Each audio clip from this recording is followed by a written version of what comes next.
It was one of those nights at the Emirates that felt equal parts triumph and test.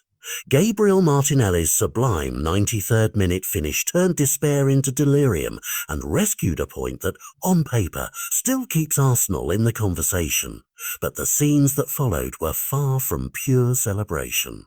The final whistle exposed a raw seam in this squad's fabric, a recurring shoulder problem for captain Martin Odegaard that has not quite healed, Noni Madueke forced off at half-time after an early issue. And a surprise absence from signing Piero Hincapié in the matchday squad. Those three headlines land heavy because they arrive while the season is young and every point, every selection feels amplified. A last-gasp equaliser can paper over nerves for a night, but Arteta now must answer the tactical question no manager wants 2 weeks into a campaign. Who fills the creative heartbeat if Odegaard's unavailability persists, and who shoulders the wide work if Madueke is sidelined in the short term? Look at the shapes on the pitch and you see the immediate consequences. Odegaard is more than a captain. He is the tempo setter, the link between midfield and attack, who reads the rhythm and drags teammates into pockets of space. Losing that rhythm forces adjustments, deeper midfield rotation, reliance on quick vertical passes from the fullbacks, and more responsibility placed on the attacking trio to create moments out of transition. Then there's Madueke. When he was on, he was one of Arsenal's liveliest outlets in the first half, probing the flank and forcing the defence to shift. His early withdrawal bluntly reduced Arsenal's ability to stretch City's blocks and made the manager's half-time decisions even more decisive. And Hincapié's absence shaves defensive options. With any short-term defensive knocks, Arteta may have to bring in emergency cover or shift a midfielder back into a defensive pivot to maintain balance. The combination of those three variables turns a thrilling draw into a logistical puzzle for training this week. Which realistic options does Arteta have? Internally, Arsenal's bench showed promise.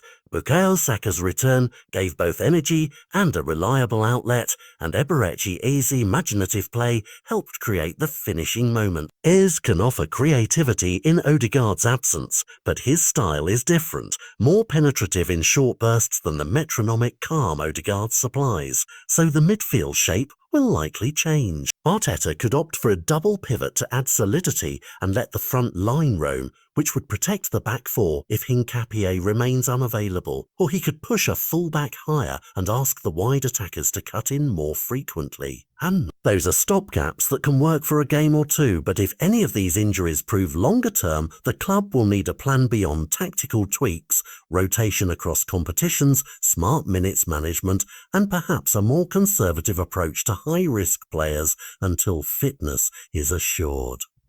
Beyond formations and substitutions, there's a psychological factor. Young squads thrive on momentum, a late winner can galvanise belief, but repeated injuries to leaders create a hangover of caution. The coaching staff must balance optimism with pragmatism, not overplaying returning players, protecting shoulders and knees, and giving clarity to squad members about their roles. For fans, the worry is simple. Depth can hide cracks, but only for so long. If Arsenal are to sustain a title push, they need a steady baseline of availability, not just flashes of brilliance. The coming international break and the next batch of fixtures will be pivotal. They'll show whether Odegaard's shoulder flares up again, whether Madueke's issue is short-lived, and whether Hincapié's absence was a one-off or the start of a longer problem. At the end of the night, there's a headline that will live in highlight reels, Martinelli's lob, but underneath that clip sits a tougher narrative. This is a team that now has to prove its resilience under actual strain, not just under expectation. Arteta's decisions over the next weeks, who he protects, who he trusts, and how boldly he rotates, will shape whether Arsenal's title conversation is a sustained campaign or a series of near misses. Supporters will want urgency, but what the squad needs most is smart management.